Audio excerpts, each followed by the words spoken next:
আসসালামু আলাইকুম। বিসমিল্লাহির রহমানির রহিম। সূরা আলে ইমরান আয়াত ৯২। তোমরা তোমাদের প্রিয় বস্তু খরচ না করা পর্যন্ত কখনো পুণ্য লাভ করবে না। যা কিছু তোমার খরচ করো, নিশ্চয়ই আল্লাহ সে বিষয়ে খুব ভালোভাবেই অবগত। তাওরাত নাজিলের পূর্বে ইয়াকুব নিজের উপর যা হারাম করেছিল, তাছাড়া সকল খাদ্য বনি ইসরায়েলের জন্য হালাল ছিল।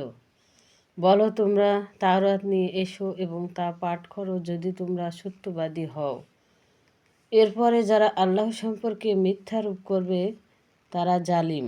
বলো, আল্লাহ সত্য বলেছেন, সুতরাং তোমরা একনিষ্ঠভাবে ইব্রাহিমের অনুসরণ করো।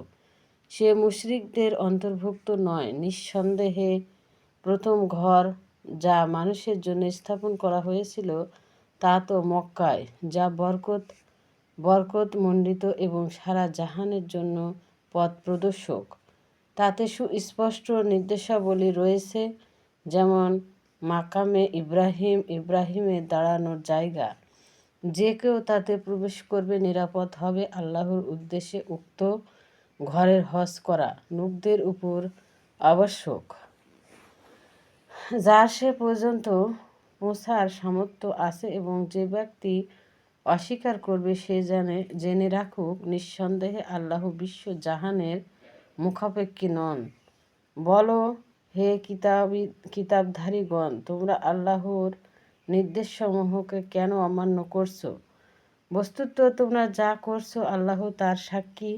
বলো, হে কিতাবধারীগণ, যে ব্যক্তি ঈমান এনেছে তাতে কেন আল্লাহর পথে বাধা দিচ্ছ? ওকে বক্র করার পথ খুঁজছো?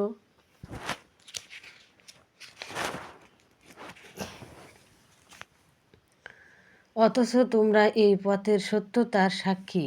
এমত অবস্থায় আল্লাহ তোমাদের কার্যাবলী সম্বন্ধে বেখবর নন। হে মুমিনগণ, তোমরা যদি কিতাবধারীদের মধ্যে হতে কোনো দলের কথা মেনে নাও, তবে তারা তোমাদের ঈমান আনার পর আবার তোমাদেরকে কাফের বানিয়ে ছাড়বে। আর তোমরা কেমন কুফরি করতে পারো যখন তোমাদের আল্লাহর আয়াতসমূহ পড়ে শোনানো হচ্ছে এবং তোমাদের মাঝে তার রাসূল ও মওজুদ আছেন। যে ব্যক্তি আল্লাহকে দৃঢ়তারভাবে গ্রহণ করে, নিশ্চয় সে সরল পথের দিক পরিচালিত হবে। হে মুমিনগণ, আল্লাহকে ভয় করো যেমনভাবে তাকে ভয় করা উচিত। তোমরা মুসলিম না হয়ে কখনো মরো না। আল্লাহর রজ্জুকে সমবেদনভাবে দৃঢ়ভাবে ধারণ করো, পরস্পর বিচ্ছিন্ন হয়ে না, এবং তোমাদের প্রতি আল্লাহর নিয়ামত স্মরণ করো যখন তোমরা ছিলে পরস্পর শত্রু। তিনি তোমাদের অন্তরে প্রীতির সঞ্চার করলেন, ফলে তোমরা আল্লাহর অনুগ্রহে পরস্পর ভাই ভাই হয়ে গেলে। তোমরা অগ্নি গহ্বরের প্রান্তে ছিলে, অতঃপর আল্লাহ তোমাদেরকে তা থেকে রক্ষা করলেন। এভাবে আল্লাহ নিজের নির্দেশাবলী তোমাদের কাছে সুস্পষ্ট বর্ণনা করেন, যাতে তোমরা সঠিক পথ প্রাপ্ত হও।